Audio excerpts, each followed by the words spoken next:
শুরু করিতেছি মহান আল্লাহ পাকের নামে, যিনি পরম করুণাময় এবং অত্যন্ত দয়ালু।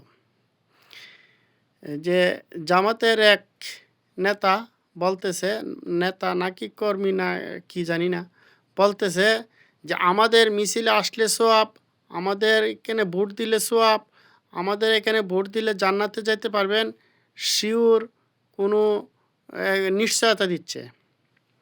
তো এটাই হচ্ছে ধর্মকে ব্যবহার করে নিজের ফায়দা হাসিল করা। কারণ নিজের ফায়দা হাসিল করতে গেলে তার নিজস্ব ব্যক্তিত্ব কিছু নাই।